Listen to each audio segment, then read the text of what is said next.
अधिकार नहीं था।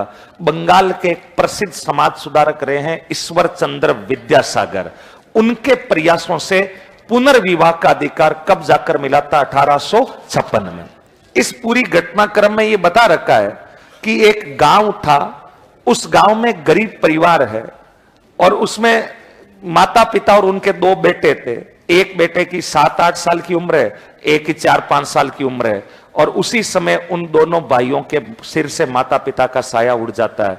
अब केवल घर में 2 भाई बचे हैं, मम्मी पापा की भी डेथ हो गई। बड़े की उम्र 7-8 साल है, छोटे की उम्र कितनी है? 4 और 5।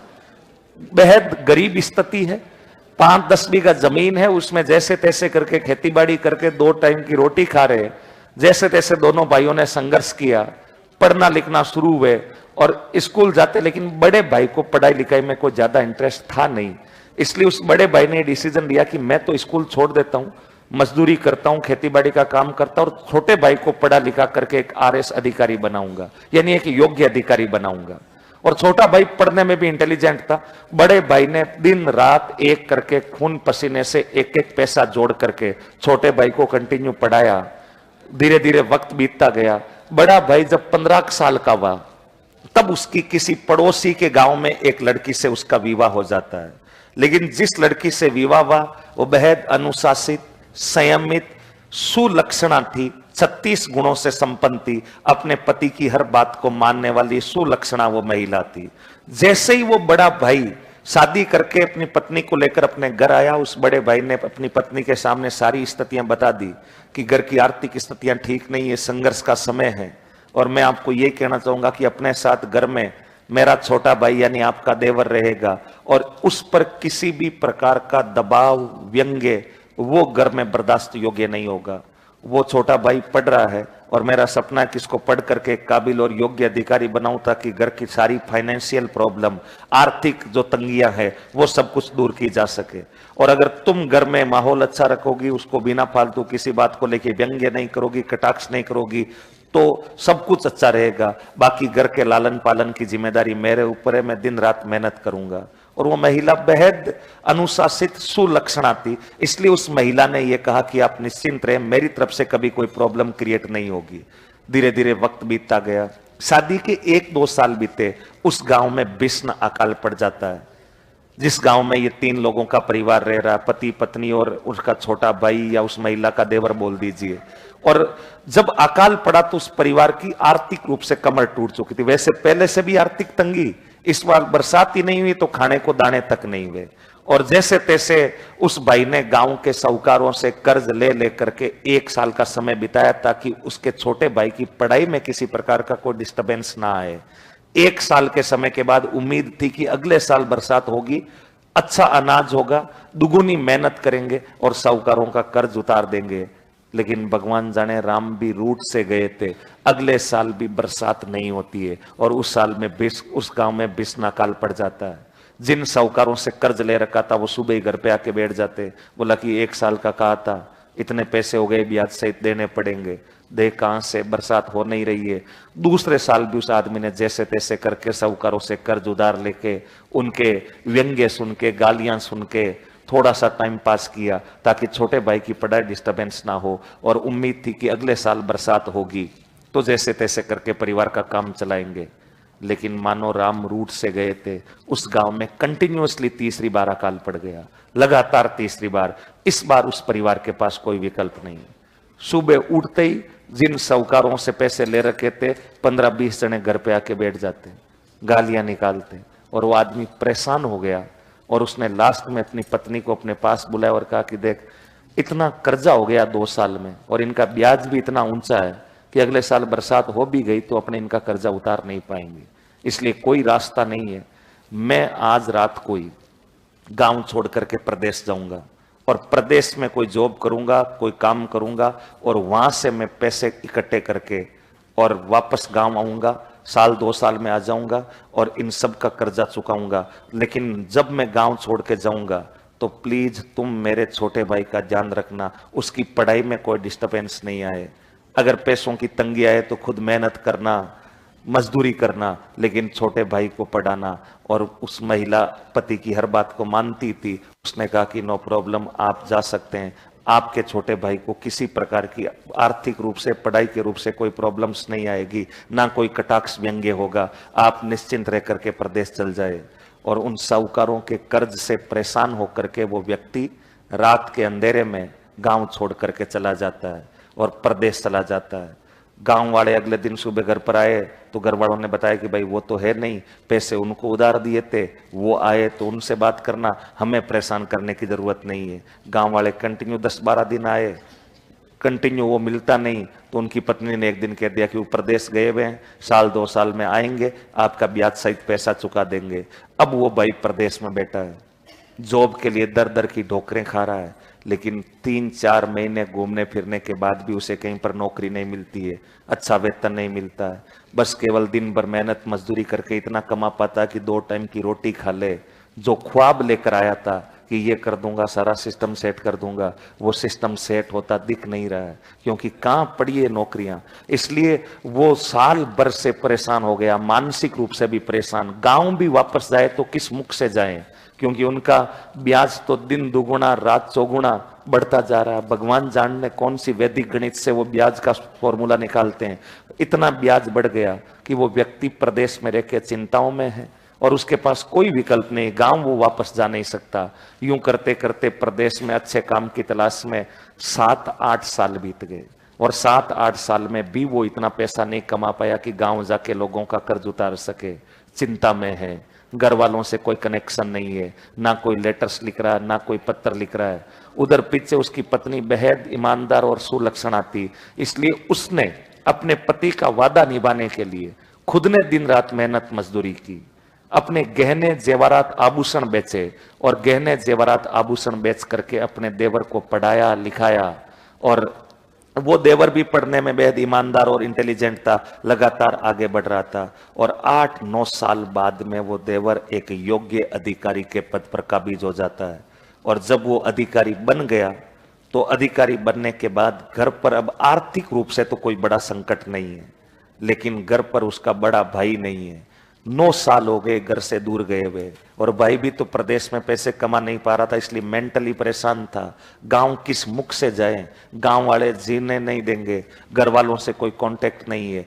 8-9 साल बाद में वह अधिकारी और वो महिला, अर्थात मैं देवर भाभी बोल देता हूँ, वो गांव की पंचायत बुलाते हैं, गांव के पंच पटेलों को इकट्ठा करते हैं और इकट्ठा करके अपनी प्रॉब्लम गांव के मुखिया लोगों के सामने रखते हैं और कहते हैं कि मेरा बड़ा भाई 10 साल हो गए प्रदेश गए हुए, घर वालों से कोई कांटेक्ट नहीं है, कुछ साहूकारों से पैसे उधार लिए थे और उनके ब्याज की मार की वजह से मजबूरी में वो गांव छोड़ के गया है। उन साहूकारों का कर्जा तो मैं सारा चुका दूंगा, लेकिन गांव के लोगों की नैतिक जिम्मेदारी बनती है कि मेरे भैया का पता लगाया जाए कि आखिरकार वो है कहाँ, आखिर जिंदा है कि मर भी गए। घर वालों से कोई कनेक्शन नहीं है। गांव के लोगों ने कहा बात तो सही है, गांव का नागरिक है इसलिए पता लगाना लाजमी है। और गांव के सारे लोगों ने 6 माह का समय मांगा और उन्होंने कहा कि गांव के तमाम लोग 6 माह के अंदर अंदर उन लोगों का, उस भाई का, यानी जो प्रदेश गया हुआ उसका रिसर्च कर लेगी, पता लगा लेगी। 6 माह बाद पंचायत का आयोजन दोबारा होगा। ठीक है, उस छोटे भाई ने भी, उसकी पत्नी ने भी अपने स्तर पर उसको ढूंढने के प्रयास किए, गांव के लोगों ने भी प्रयास किए, लेकिन विलायत में बैठा, प्रदेश में बैठा आदमी कहाँ मिलेगा। और वो भाई पूरा रूप हुलिया बदल चुका है, गरीबी बहुत कुछ बदल देती है, इसलिए वो परेशान प्रदेश में बैठा है। गांव के तमाम लोगों के ढूंढने के बाद भी 6-7 महीने में उस आदमी का आता पता नहीं लगा। तब 6 महीने बाद गांव की पंचायत दोबारा बैठती है और गांव के पंचों ने यह फैसला सुना दिया कि वो आदमी मर चुका है। अगर जीवित होता तो कहीं ना कहीं किसी ना किसी रिसोर्स से किसी ना किसी के कांटेक्ट में आता। अब वो जीवित नहीं है, मर गया है। उस आदमी का डेथ सर्टिफिकेट जारी कर दिया जाता है और जब उस आदमी को मृत घोषित किया जाता है तो उसकी पत्नी पंचायत में रोने लगती है और पंचों के सामने अपनी प्रॉब्लम बताते हुए कहती है कि जब आपने मेरे पति को मरा हुआ घोषित कर ही दिया है तो अब ये भी फैसला कर दीजिए कि मेरा भविष्य क्या है, मैं यहाँ रहूं या पापा के घर चली जाऊं। पंचों ने कहा कि देख, यहाँ रहना है तो तुम्हें इसी देवर को अपना पति बना करके रहना होगा, क्योंकि दोबारा विवाह करने का अधिकार है या नहीं है? नहीं है। पुनर्विवाह का अधिकार कब मिला है? 1856 में। तुम्हें अपने देवर को पति बना करके यहां रहना होगा, अन्यथा तुम अपने पापा के घर जा सकती हो। उस महिला ने अपने देवर की तरफ देखा और कहा कि आप भी मेरे भविष्य के बारे में अपना फैसला सुना दीजिए, क्योंकि माई लाइफ माई डिसीजन का कंसेप्ट तो यहाँ काम करेगा नहीं। मेरे जीवन में क्या होगा ये तो मैं डिसाइड कर नहीं पाऊंगी, क्योंकि कहाँ महिलाओं को अधिकार तुम दे रहे हो। तुम खुद ही तो मुखिया बने हुए आदेश देते घूम रहे हो, तुम ही तो न्यायालय हो, महिलाओं के जीवन के कोई राइट्स की तो यहाँ बात ही नहीं कर रहा है। इसलिए देवर की तरफ उस महिला ने देखते हुए कहा कि तुम्हें भी जो फैसला सुनाना सुना दीजिए। वो देवर भी बेहद ईमानदार था, ऐसा उनको बोलने वाला नहीं था, इसलिए उसने अपनी भाभी की तरफ हाथ जोड़ते हुए कहा कि देखिए, आपको जो आपके लिए अच्छा लगे वो कीजिए। अगर तुम्हें लगता है कि मैं मेरे पापा के घर पर खुश रहूंगी तो कोई दिक्कत नहीं, आप पापा के घर चले जाएं, और मैं आपको वादा करता हूं कि आपको फाइनेंशियल कोई प्रॉब्लम नहीं आएगी। जब तक मैं जीऊंगा तुम्हें रुपए पैसों की कमी नहीं आएगी, क्योंकि मैं अच्छे से जानता हूं कि आज मैं जो कुछ भी हूं तुम्हारी और भैया की वजह से हूं। तुमने अपने गहने जेवरात बेच करके मुझे यहां तक पहुंचाया है, इसलिए तुम जहां खुश रहो तो पापा के घर रह सकती हो। और अगर तुम्हें लगता है कि नहीं पापा के घर पर प्रॉब्लम है तो तुम यहां रह लो, मैं तुम्हें पत्नी के रूप में अपनाने को तैयार हूं। मजबूरी है इसलिए अपनाना पड़ रहा है, लेकिन मैं तुम्हें वचन देता हूं कि मैं कोई दूसरा विवाह भी नहीं करूंगा और तुम यहां पर पत्नी बन के भी रह सकती हो। मजबूरी है इसलिए देवर भाभी को पति पत्नी बनना पड़ रहा है। अगर मजबूरी नहीं होती तो महिला, वो देवर भाभी बिना पति पत्नी बने भी वहां रह सकते थे। उस महिला ने कहा कि ठीक है, मैं मेरे पापा के घर जाना ही पसंद करूंगी, और वो महिला अपने पापा के घर चली जाती है। लेकिन दुर्भाग्य से उसके पापा भी कर्जे में डूबे हुए व्यक्ति थे, शराबी थे। एक दिन सांझ का समय है, वो लड़की अपने पिता के घर पर जैसे तैसे मन मार कर रह रही है। शाम का 5-6 बजे के समय उसका पिता घर के बाहर कमरे में बैठकर शराब पी रहे हैं, लड़की घर के अंदर कामकाज कर रही थी। उसी गांव में, जिस गांव की वो लड़की का पियर है, उसी गांव का एक साहूकार जो उस लड़की के पिता से पैसे मांगता है, वो शराब के नशे में उस लड़की के घर आता है और लड़की से बदतमीजी से बात करते हुए कहता है कि तेरा बाप कहाँ है। लड़की ने भी गुस्सा आ गया। लड़की ने कहा कि मेरे से बदतमीजी करने की जरूरत नहीं, पैसे मेरे को नहीं दिए, पापा को दिए, पापा बाहर कमरे में बैठे दारू पी रहे हैं, उनसे जाकर के बातचीत कर लीजिए।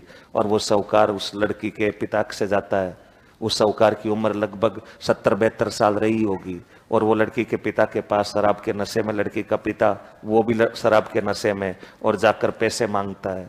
लड़की के पिता ने कहा पैसे खा के नहीं मरेंगे, दे देंगे, अभी नहीं है। उस साहूकार ने कहा कि इतना कर्जा हो गया कि तुम्हारी 7 पीढ़ियां भी हिसाब चुकता नहीं कर पाएगी, बस एक ही रास्ता है, तेरी पत्नी वैसे, तेरी बेटी वैसे भी विधवा हो रखी है, तेरी बेटी का विवाह मेरे से करवा दे, आज तक का सारा हिसाब जीरो बैलेंस हो जाएगा, अपने कोई पैसों की मंगत नहीं बचेगी। और उस शराबी पिता ने भी कुछ सोच विचार करके अपनी बेटी के भाग्य का फैसला उस एक बुजुर्ग साहूकार के साथ विवाह करवाने से कर दिया। उन्होंने डिसीजन लिया कि मेरी बेटी का विवाह करवा दिया जाएगा, लेकिन सारा कर्ज माफ हो जाएगा। और वो लड़की अंदर बैठी बैठी इन बातों को बड़े ध्यानपूर्वक सुन रही थी। लड़की को बहुत बुरा लगा। लड़की ने कहा कि पापा ऐसे कैसे मेरे भाग्य का फैसला कर सकते हैं, इस व्यक्ति के साथ जिसका अगले ही पल का कोई भरोसा नहीं, 72 साल का आदमी, और उसके साथ मेरा विवाह करवाया जा रहा है। लड़की बेहद दुखी थी, आंखों में आंसू थे, लेकिन कर क्या सकती है, मजबूरियां क्या क्या नहीं करवा देती। इसलिए लड़की मन मार करके थोड़ी देर अकेली बैठती है, सोचती है, और सोचते सोचते उसी रात मध्य रात्रि मौका पाकर वो घर से निकल जाती है। घर से निकल कर जाएं तो जाएं कहाँ, कोई ठिकाना नहीं। इसलिए वो अपने वापस ससुराल चली जाती है जहां उसका देवर रह रहा है, और हाथ जोड़कर अपने देवर से बोलती है कि मैं अपने पिता के घर नहीं रह सकती, मुझे यहीं रहना है। मेरा वहां विवाह एक बुजुर्ग शराबी व्यक्ति के साथ करवाया जा रहा है और मेरा जीवन नरक बना दिया जाएगा। इसलिए भले ही अपने देवर को वो हाथ जोड़ते हुए कह रही है कि मुझे यहाँ बाकी जीवन रहने की अनुमति मिल जाए, तुम अपना जीवन जिए, दूसरा विवाह करे, मुझे कोई प्रॉब्लम नहीं है, बस समाज के दिखावे के लिए, क्योंकि मुझे यहाँ रहने का अधिकार तभी मिलेगा जब आप ये बताएंगे कि ये मेरी चूड़ी पहन रखी मेरी पत्नी है। इसलिए भले ही दिखावे के लिए, लेकिन आप मुझे पत्नी के रूप में अपना लीजिए ताकि मैं बाकी जीवन यहाँ पर चैन से बिता सकूं। आप दूसरा विवाह कर लेना, मुझे कोई प्रॉब्लम नहीं है, समाज के सामने ये रिएक्ट करना ही होगा कि मैं आपकी पत्नी हूं। देवर भी बड़ा ईमानदार व्यक्ति था, उसने कहा कि नहीं, ऐसी बात नहीं है, अगर तुम तुम्हारे पिता के घर खुश नहीं हो तो यहाँ रहना तुम्हारा अधिकार है, तुम रह सकती हो, और मैं दिखावे के लिए नहीं, मजबूरी है इसलिए तुम्हें अपनी पत्नी मानता हूं, और भविष्य में मैं ये निर्णय लेता हूं कि मैं कोई दूसरा विवाह भी नहीं करूंगा। और सामाजिक बंधनों की वजह से मजबूर होकर के उस महिला की खुशी के लिए देवर और भाभी का ये रिश्ता पति और पत्नी में परिवर्तित हो जाता है, और देवर भाभी जो अब तक थे वो पति पत्नी बनकर के घर पर रहते हैं। धीरे धीरे पुरानी जो चीजें थी उनको भूलते गए। साल 2 साल में जीवन में खुशियां लौटने लगी, घर पर पैसों की कोई कमी नहीं है। 2-1 साल बाद एक बच्चे का जन्म भी हो जाता है। घर में नन्हे बच्चे की किलकारी गूंजती है, सब कुछ ठीक है, पैसों को लेकर के कोई चिंता नहीं है। घर में छोटे बच्चे की किलकारी गूंज चुकी है, हंसी खुशी ये परिवार आगे बढ़ रहा था। लगभग उस भाई को प्रदेश गए 14-15 वर्ष हो चुके थे, और वो प्रदेश के अंदर बेटा बेटा मानसिक रूप से परेशान हो गया था। पंचायत ने उसका डेथ सर्टिफिकेट जारी कर दिया। एक दिन वो भी बेटा बेटा सोचा कि अब प्रदेश में रह करके काम नहीं चल सकता, वापस गांव जाना ही पड़ेगा। और जो साहूकार है, वो जो साहूकार लोग हैं, वो साहूकार लोगों के हाथ जोड़ करके, पैर पकड़ करके, और जो पुराना कर्ज है वो जमीन बेच बुचा करके उतारूंगा, लेकिन ऐसे प्रदेश में अकेला कितने दिन रहूंगा। और वो प्रदेश गया। उसका पति सांझ को 5-6 बजे हाथ में कुछ सामान, अपनी पत्नी के लिए कुछ गिफ्ट्स, उपहार, कुछ पैसे तो उसने कमाए थे, कुछ सोने के आभूषण लेकर, दिल में हजारों अरमान सजाकर, कई वर्ष बाद 14 वर्ष का वनवास पूरा कर लीजिए, मान लीजिए 14-15 साल हो गए होंगे, और वो जैसे ही शाम को 5-1 बजे घर लौटा, घर के दरवाजे के बीचों बीच एक महिला बैठी है जिसके गोद में एक छोटा बच्चा खेल रहा है। और जैसे ही वो उस पुरुष घर के करीब पहुंचा, उसने देखा कि उसकी पत्नी बैठी है और उसके गोद में एक छोटा बच्चा खेल रहा है। उसके पैरों के नीचे से जमीन खिसक जाती है। उसका गुस्सा 7वें आसमान पर, जो 14 साल से प्रदेश से आया है, वो गुस्से में अपनी पत्नी की तरफ दौड़ता है। हाथ में जो सामान था उसको फेंकते हुए अपनी पत्नी की तरफ देखता है और बोलता कि ये क्या है। अचानक पत्नी चौंकती है, और पत्नी ऊपर देख करके चौंकती, बोला ये क्या है। और ये क्या है कि आवाज सुन करके अंदर जो उसका छोटा भाई बैठा था वो बाहर आता है और खड़ा होकर बोला ये क्या है। अब बीच में वो महिला है, बीच में वो महिला, और वो दोनों तरफ देख रहे, बोला ये क्या है, ये क्या है। और वो मन ही मन सोच रहे कि आखिर ये हुआ क्या, मैं अब पत्नी किसकी हूं, एक्स की या प्रेजेंट की। एक्स मतलब पूर्व पति की, या प्रेजेंट मतलब वर्तमान पति की। वो दोनों तरफ देख रही है और वो कह रही है कि हूं गोरी की ने प्यूरी, मैं अब पत्नी किसकी हूं, इसकी या इसकी।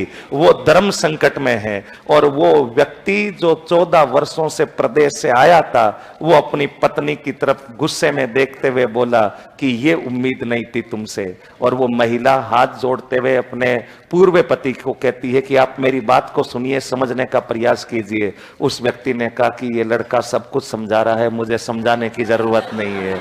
आज ये पता लग गया कि ये प्यार, ये वादे, ये कस्में सिर्फ बातें हैं और इन बातों का कोई भरोसा नहीं है। और ये जो बच्चा है वो जीता जागता उदाहरण है, मुझे समझने की कोई जरूरत नहीं है, तुमसे ये उम्मीद नहीं थी। वो महिला फिर कहती कि आप मेरी बात को सुनिए। और वो अंदर जो छोटा भाई खड़ा था उसने कहा कि भैया आप बात समझिए। उस व्यक्ति ने कहा कि भैया बोलने की जरूरत नहीं है, मैं सब कुछ समझ चुका हूं, क्या है क्या नहीं है। और वो व्यक्ति वहां से निराश होकर के बिना बात सुने हुए वहां से वापस लौट जाता है। लेकिन उस महिला की वहां भी कोई गलती नहीं है, क्योंकि सामाजिक बंधन ऐसे थे कि उस देवर और भाभी के रिश्ते को किसमें बदलना पड़ गया था, पति और पत्नी। लेकिन उसका पति जब लौट कर आया तो एक बार के लिए वो महिला संकट में आ जाती है कि आखिरकार मैं पति किस पत्नी की हूं। और इस पूरी कहानी के अंदर जिस घटना का विस्तार से वर्णन है, वो घटना बताओ कौन सी प्रथा है, चूड़ी प्रथा। और इसके अंदर चूड़ी प्रथा की वजह से अब वो महिला किसकी पत्नी बनकर रहेगी, एक्स की या प्रेजेंट की? प्रेजेंट की। वो तो हमेशा हमेशा के लिए बंदा हरिद्वार चला जाता है और वहां जाकर के उपदेश देता, सन्यासी बन जाता, बहुत बड़ा साधु बन जाता है और दुनिया को इस सांसारिक ज्ञान की बातें बताने लग जाता है। तो हमें सुबह इतना याद रखना है कि देवर भाभी का रिश्ता पति पत्नी के रूप में परिवर्तित होने के कारण कौन सी किताब लिखनी पड़ गई थी? हूं गोरी किण पिवरी। लिख लो फटाफट से 2 बातें, हूं गोरी किण पिवरी के आगे। इस पुस्तक में